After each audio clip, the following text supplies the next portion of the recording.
Zone interdite consacre son numéro du dimanche 11 juin à l'eau potable. Une enquête choc sur le gaspillage et la pollution de l'eau domestique des foyers des Français. Télé Loisirs vous propose un extrait exclusif du magazine de M6 incarné par Ophélie Meunier. Assistons-nous à un problème national d'eau potable ? Alors que les changements météorologiques et les sécheresses inquiètent les experts concernant l'accès à l'eau, le magazine Zone Interdite diffusé ce dimanche 11 juin dès 21h10 sur M6 s'est intéressé à l'eau que nous pouvons consommer. Dans l'extrait que Télé Loisirs vous propose en exclusivité, on découvre notamment que de nombreuses fuites ont lieu partout sur le territoire.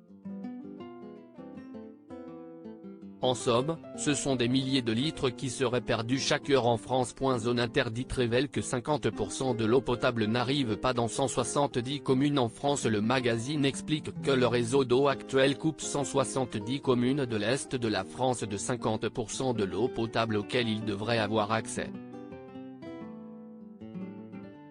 Pour imager les statistiques données, les équipes de journalistes se sont rendues dans les Ardennes, à Noyers-Pont-Maugis près de Charleville-Mézières. Dans cette commune, le taux de perte s'élève à 30%. La faute aux canalisations, placées sous le bitume est abîmée. On perd 20 000 litres d'eau par heure, regrette la personne en charge des réparations. L'équivalent d'une belle piscine. Et pour gérer les fuites, les ouvriers doivent ouvrir le sol et casser le béton. Malheureusement, le mal est déjà fait et des centaines de mètres cubes d'eau potable s'échappent des canalisations.